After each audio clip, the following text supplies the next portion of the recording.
Grīziņkalns īstenībā ir tāds kā vintāžas strādnieku rajons. Tā tas arī ir. Nu, lūk, cik daudz šeit ir dzīvojuši vai dzīvo Grīziņkalnā, kur mums ir grīziņkalnieši? Diezgan.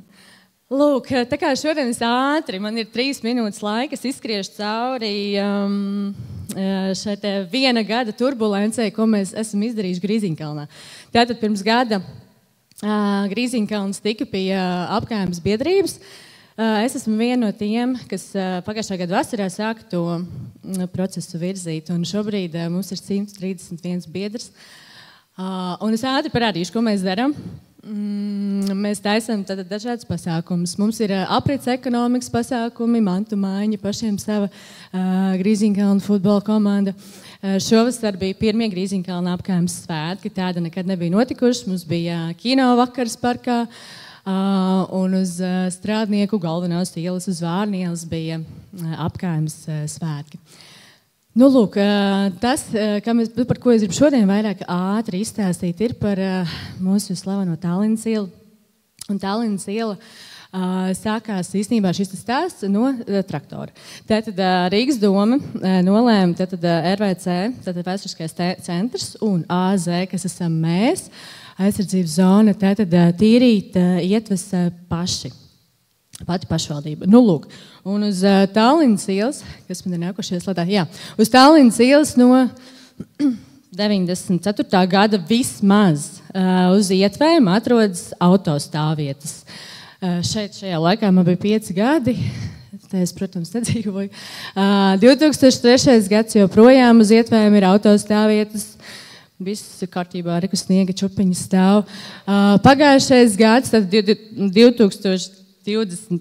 gads, decembrī, tātad decembra sākumā joprojām uz Tallinas ielas ietvēm ir autostāvvietas. Man šitā ir mana mīļākā bilde, man ļoti patīk šīs te kadrs no Google Street View.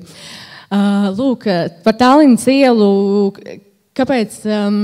Jo sanāk tā, tad mēs nodibinājām biedrību oktobrī, un kaut kur novembra beigas, decembra sākums pacēlās šī tēma, ko darīt ar to ietvu tīrīšanu tieši Tallinas ielā. Tā kā tur ir autostāvvietas, vai tīra vai netīra, tātad šīs ietvas. Tallinas iela Grīziņkalna kontekstā ir, viņa atrodas, varētu teikt, centrā, un tā ir iela, kas mūs savieno pēc tam ar Brasu un pārējo centru. Tallinas ielā ir ļoti specifiski īpaši Grīziņkalna zonā, ka viņi ir tātad 700 metru garā posmā, ir 4 T-veida krustojumi. Nu, es nezinu, man liekas, ka nekur citur Rīgā tāda interesanta situācija nav. Un tas dzeltenais posms, tie 300 metri, ir, kur nav vispār neviens gāja pārējais. Nu, lūk, un tie pelēkie ir parki, Grīziņkalna parks un Ziedoņdārs. Tā kā tā ir arī tāda iela, pa kuru var nokļūt no viena parka uz otru. Nu, lūk, tātad tika nolēmts, to nolēma pašvaldība, ka tātad stāvvietas likvidēs uz ziemas periodu, lai varētu tīrīt. Nu, lūk, un tad trakie grīziņkalnieši teica, hei, mums ir balta lapa, vai mēs varam piedāvāt savu kaut kādu redzējumu? Pašvaldība teica, ok, dariet. Nu, lūk, un tad mēs sēdējām domājam, ko mēs varētu, kāds būtu tas mūsu ilgtermiņā vērstais redzējums. Un parādot visu to iepriekš minēto, mēs īstenībā sapratām, ka principā Tallinas iela varētu kļūt par Grīziņkalna apkaimes centrālo ielu. Tātad primāri tā ir kājām gājējiem droša, forša, zaļa, mierīga, autosatiksme mierīga, kājām gājēji ātri, dinamiski.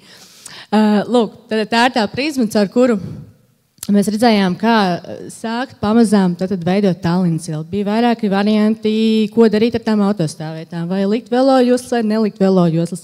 Velojoslas tur neielīdā, jo tur ir sabiedriskais transports. Tā kā, diemžēl, mēs palikām pie varianta, ka ir 2 joslas un autostāvvietas. Tad jautājums, kā izvietot visiem tik ļoti dārgās autostāvvietas. Šeit ir par tiem mērķiem. Tātad pirmais mērķis ir lēnināt satiksmi, tātad 30 km/h, šaurināt brauktuvi un mierināt satiksmi fiziski.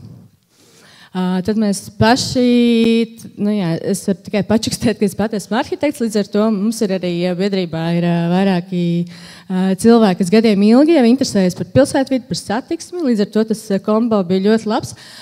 Sazīmējām savu piedāvājumu par pamīšām stāvvietām, kas priekš Rīgas bija kaut kas diezgan... Marta, 6 minūtes tūlīt būs pilna prezentācija. Tu strādā apkārmē, tev jāmāk ātri stāstīt. Nevis detaļas, rezultāts. Iznākam, aiziet! Jā, lūk, process. Tad mājā jau tika uzkrāsotas līnijas. Vārds sakot, visi pavilkās par šo ideju. Paldies visiem, kas mūs atbalstīja un kas īstenībā tiešām tādai trakai idejai piekrita. Lūk, tā kā Grīziņkalnā mums ir piktogrammas, ir 30 km/h, ir pamījuši saliktas stāvvietas. Tātad kā bija, kā ir tagad.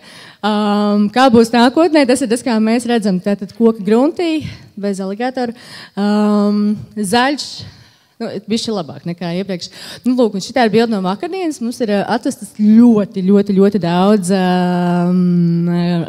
augu konteineri daudz. Mums būs soliņi, jauni atkritumu konteineri, jauni velostatīvi, jāizslēdz. Tā kā noteikti nākat pasīties, es ātri izsēdzīšu. Mums ir arī Asarielā arī veloģosla, kur arī mēs esam mazliet pie tā vainīgi. Un, ko īstenībā Matīs jau rādīja, mums būs šeit tirgus. Wow! Paldies!